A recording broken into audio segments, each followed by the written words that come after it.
महाराज जी, क्या हम अशुद्धि अवस्था में राधा कृपा कटाक्ष स्तोत्र का फोटो कॉपी करवा के पढ़ सकते हैं या नहीं? उससे याद हो गया हो तो आप चिंतन ऐसे कर सकते हैं, वगैरह ग्रंथ लेकर पढ़ना निषेध है।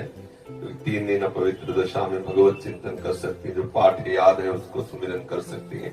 माला लेना, ठाकुर सेवा करना, रसोई बनाना, ग्रंथ पढ़ना, ये गृहस्थ धर्म में जो माता बहनें 3 दिन अपवित्र रहती हैं नहीं करना चाहिए। ऐसी शास्त्र मर्यादा है। फिर जैसा ठाकुर जी प्रेरित करें, शास्त्र मर्यादा है, ऐसा नहीं करना चाहिए। महाराज जी, जब हम अशुद्ध हैं और भगवान इतने शुद्ध हैं, उनको कोई चीज अशुद्ध नहीं कर सकती, तो फिर हमारी आप अपने आपे को भूल जाओगे कैसे? खास, हाँ बस यही तो बात है। इसीलिए तो कह रहे हैं नियम से चलोगी तो भूल जाओगी। नियम से चलोगी, बनाई हुई मर्यादा से चलोगी तो शरीर भान भूल जाओगी। और नियम अगर विपरीत दशा में चला गया तो शरीर भाव पुष्ट होता चला जाएगा। ये खास बात है। आप एक पत्नी व्रत ले, आप धर्म से चले तो आपको वैराग्य हो जाएगा, आपकी वासना नष्ट हो जाएगी। दवा अगर नियम से खाओगे ना, रोग नष्ट हो जाएगा। और आप व्यभिचार करें, चाहे जितना करते चले जाए, आपकी वासना बढ़ती चली जाएगी, आपकी गंदगी बढ़ती चली जाएगी। ये नियम है वही चेष्टा। लेकिन एक पत्नी व्रत ले, धर्म पूर्वक चले तो आपको वैराग्य हो जाएगा। कितने ऐसे गृहस्थ हैं जो वैरागी हैं, पति पत्नी दोनों घर में रहते हुए भी ब्रह्मचर्य हैं। और कितने ऐसे कि देखो बोले कितने साल, बोले 90 साल के। तो बोले क्या पूरा जीवन हो गया, खाक बटोरते हैं कहाँ, वहीं के वहीं खड़े। सब सुलझने की बात है। तो इसलिए हम पहले शास्त्र आज्ञा पालन करें तो परम पवित्र प्रभु हैं और हम उनके परम पवित्र अंश हैं, ये बात समझ में आ जाएगी। और जो शरीर अपवित्र है उससे हमारा राग खत्म हो जाएगा। अभी शरीर अपवित्र है, शरीर अपवित्र है तो हमारा भाव भी अपवित्र है, क्योंकि हम शरीर से युक्त हैं। आप कभी ये मानती हो कि मेरा शरीर अपवित्र हुआ? मैं नहीं। उस समय यही रहता है कि मैं अपवित्र हूँ, रहता है ना। मैं जैसे हम शौचालय से निकले तो हम ये नहीं मानेंगे कि मैं आत्मस्वरूप हूँ, मेरा शरीर अपवित्र है लेकिन मैं पवित्र हूँ। अगर शरीर का स्मरण आ रहा है तो अभी आप शरीर भाव में हैं। और जिन महापुरुषों को छूट गए पड़े रहते हैं अवधूत स्थिति में, भगवान उनके साथ खेलते रहते हैं। उस स्थिति तक पहुंचने के लिए हमें तर्क छोड़कर शास्त्र आज्ञा पालन करना पड़ेगा। शास्त्र की कृपा से, गुरु आज्ञा की कृपा से वो स्थिति आ जाती है। जब शरीर भाव से हम ऊपर उठ गए फिर क्या है, फिर तो कोई परेशानी नहीं। चाहे लघु शंका की पड़े हो, चाहे शौच के पड़े हो, शरीर अपवित्र है लेकिन वो परम पवित्र प्रभु में रमण कर रहा है। अभी हमारी दशा ऐसी नहीं है। हमारा शरीर हमें मय करके दिखाई दे रहा है, नहीं दिखाई दे रहा। शरीर की भूख मेरी भूख, शरीर की मांग मेरी मांग, शरीर का कष्ट मेरा कष्ट आ रहा है ना। बस इस राग से छूटने के लिए शरीर को सिद्धांत में बांध दो। तस्मात् शास्त्रम प्रमाणम कार्या कार्यो विरोध, क्या करना है क्या नहीं करना, इस शास्त्र के अनुसार चलो तो शरीर का राग खत्म हो जाएगा। इसका परिणाम होगा शरीर से राग खत्म हो जाएगा। आप पवित्र रहिए तो आपको शरीर से वैराग्य हो जाएगा। ये खास बात है। शास्त्र की आज्ञा पालन कीजिए तो आपको शरीर संसार से वैराग्य हो जाएगा। और शास्त्र के विरुद्ध चलिए तो आप रागी हो जाएंगे, आप आसक्त हो जाएंगे। ये आपको दंड होगा। शरीर संसार की आसक्ति वही तो आपको जलाती, वही तो आपको जन्म मृत्यु के चक्र में फंसाती है। समझ गए बच्चा? जब हम भगवान के लिए प्रसाद नहीं बना सकते, उनको भोग नहीं पवा सकते बच्चा, इसीलिए इस शरीर से घृणा करनी है। धिक्कार है ऐसे शरीर को जो प्रिया प्रीतम से बिलक करता है, तभी तो शरीर से राग खत्म होगा। ये अपवित्र शरीर जो हमें प्रभु की सेवा से छुड़वा दे, ऐसे शरीर से क्या राग करना। धीरे धीरे शरीर के प्रति हे भाव हो जाए। जन्म मृत्यु जरा व्याधि दुख दोषानुदर्शनम, भगवान ने गीता जी में कहा। शरीर के प्रति हे भाव होने लगता है, क्या बलमूत्र का भांडे, छोड़ो इससे राग। धीरे धीरे धीरे वो अपने स्वरूप में स्थित हो जाए। अभी इतना ममत्व है शरीर में, कोई ऐसे छू ले तो एकदम ऐसा नहीं होता।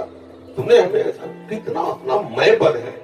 अगर हम ठीक सिद्धांत से चलेंगे तो हम बहुत जल्दी लाभ प्राप्त कर लेंगे। जहां हमारी स्थिति है हम बात उसी स्थिति की करें तो हम बहुत जल्दी आगे बढ़ जाए। होता क्या, हम लोग बात करते हैं छत की, अभी बिल्कुल 100 हाथ गड्ढे में खड़े हैं। बात ये है, शरीर से हमारा संबंध बहुत घनिष्ठ हो चुका है।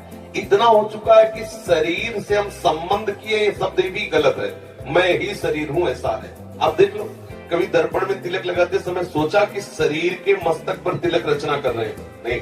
मेरा तिलक कैसा है, यही तो आएगा ना।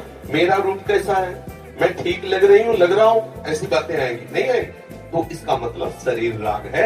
शरीर राग हटाने के लिए शास्त्रीय सिद्धांत स्वीकार करना होगा।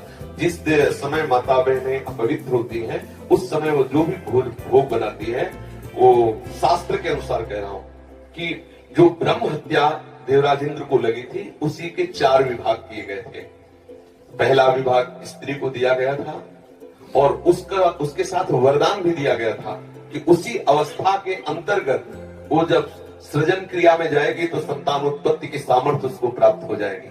पृथ्वी ऊषर भूमि, जो ऊषर भूमि है, ये वो ब्रह्म हत्या का एक भाग, उसको वरदान दिया गया था, चाहे जितना गड्ढा खोद दिया जाए अपने आप भर जाएगा समय पे।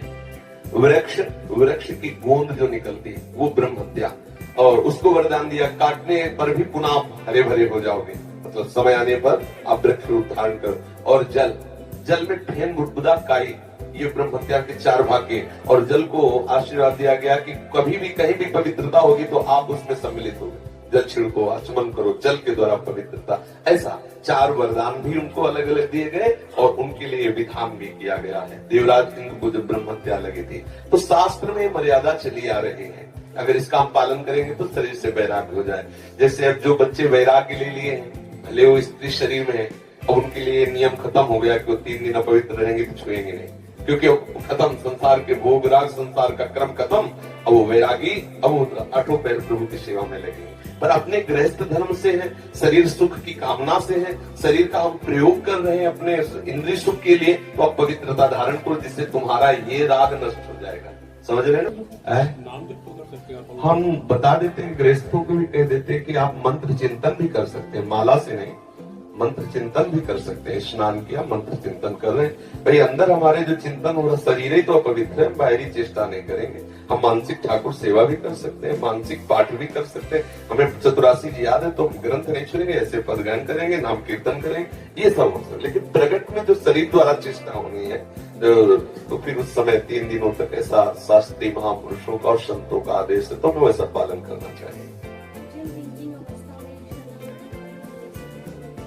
हाँ, शरणागत मंत्री के लिए वैसे हमने बताया है कि शौचालय में और बाथरूम में हम मंत्र न जपे, पवित्र हो करके आचमन आदि करके फिर मंत्र जप करें। और जैसे हम अपवित्र दशा में जैसे ट्रेन आदि में यात्रा करते हैं, सोच गए उन्हीं कपड़ों से, उन्हीं बात, फिर नाम जप करें, मंत्र जप न करें। मंत्र में थोड़ी पवित्रता की आवश्यकता है। नाम जप करें, जब हम पवित्र हो तब मंत्र जप करें। और अगर आप पवित्र हैं तो हर समय फिर जप सकते हैं, केवल शौचालय और लक्षण का छोड़कर।